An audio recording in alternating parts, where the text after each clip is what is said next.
Episode 3 started off looking not very promising, but thanks to the Queen Dombazi, we find ourselves with yet another great episode, leaving us wanting more. Welcome back to the recap and review of Shaka Ilembe Season 1. We are on Episode 3 today. Let's get into it. So at the end of Episode 2, I had two major expectations.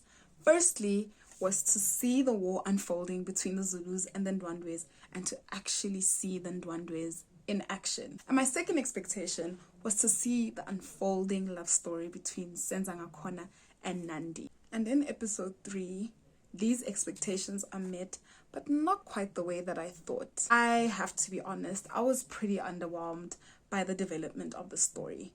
Firstly, I didn't really even get to see the Ndwandwes fighting.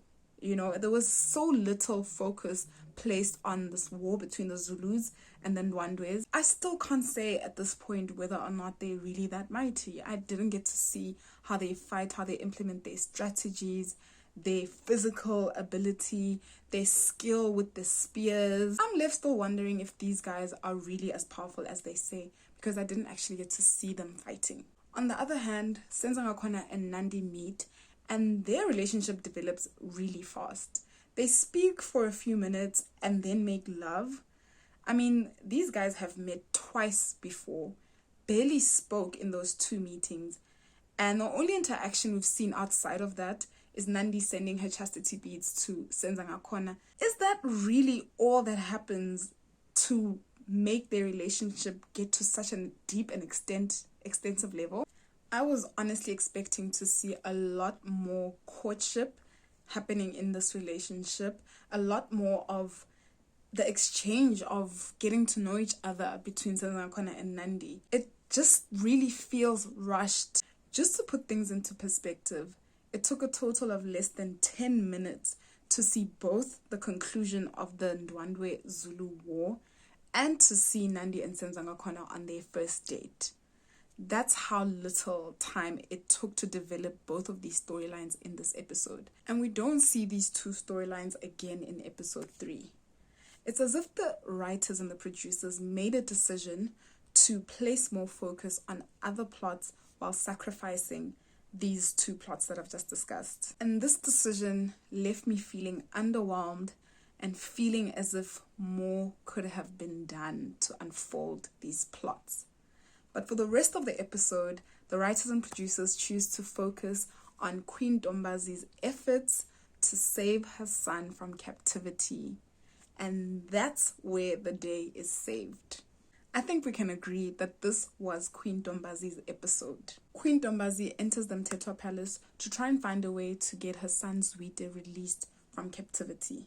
But she has no intentions to negotiate his release. From the minute that Queen Dombazi enters the Mtetwa Palace, we can see that she is calculating and assessing the situation to find a weak spot that she can exploit to get what she wants. And she spots it in King Jobe's deteriorating mental state. There's also rising doubt about King Jobe's fitness to rule due to his dementia. Queen Dombazi uses this as well to entice the youngest of King Jobe's sons, Mawewe, with the idea of becoming the next king. Look, if you're the youngest of 5 sons, the likelihood that you're going to be the next king is almost zero. And if somebody comes to you and tells you that they can ensure that you become the next king, that surely entices something inside of you. So with the promise to show him how to become the next king, Queen Dombazi manages to lure Mawewe into her dwelling to bewitch him. An impeccable job was done in the writing of Queen Dombazi's character. Not only is she an ambitious woman, but she's incredibly intelligent. She is cunning, she is calculative, she's devious, she's manipulative. And her strength is that she understands human beings. If Dombazi lived in the 21st century, she would have a PhD in human psychology. She understands how humans think, how they behave, what drives them, and she also understands how to use this to her advantage, how she can manipulate people into getting what she wants. And the producers have managed to perfectly cast Kabonina Kubeka in this role. I hope I said that correctly. In fact, the casting on this show is great overall.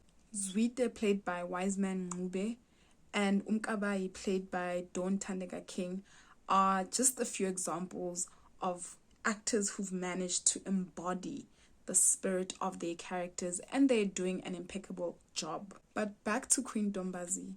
She is played by Kabonina Kubega, who first rose to prominence playing the character of Dupsi on Movango. She subsequently has been part of Uzalo, The Wild, Generations, The Legacy, and Isidingo, amongst others. She has won Best Actress at the Boston International Film Festival Awards for her role as Dora in Dora's Piece, a movie that she starred in. And she not only acts, no. She is also a TV presenter, a choreographer, and a singer. So we are dealing with a multi-talented, international award-winning talent. Personally, I'm not familiar with her work, so I can only speak on her performance in this show. And the role of Queen Dombazi, Kabonina, is crushing it. I don't know all the technical terms related to acting performances, but the way Kabonina is able to relay emotions on her face and in her eyes in the most subtle way makes her portrayal of Queen Dombazi so believable. Now back to the story. Queen Dombazi manages to turn King Jobe against his own sons using the now bewitched Mawewe in the biggest plot twist we have seen in this season. She has successfully managed to use her PhD in human psychology to get what she wants and to wreak havoc in the Mtetwa Palace. So I've been struggling with this question of whether or not Queen Dombazi planned for the events that took place, or if she knew that King Jobe was going to go to the extent that he did. And I don't know. What do you guys think? Do you think that Queen Dombazi knew that everything that unfolded was going to take place? Or was it something that happened that ended up working in her favor? Let me know in the comments. And the episode ends with a cliffhanger. I cannot wait for Sunday to see the 4th episode and see how the story unfolds even further. What are your guys' thoughts of episode 4? What did you enjoy? What did you not enjoy? What are your thoughts of this review?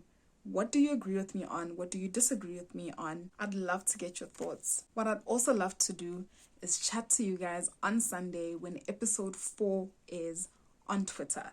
So I'm going to leave a link to my profile and let's connect. Let's watch episode 4 together on Sunday and let's talk about it. I will chat to you guys on Sunday on Twitter and see you guys right here next week for the review and recap of episode 4 of Shaka Ilembe season 1. Have an amazing week. Bye.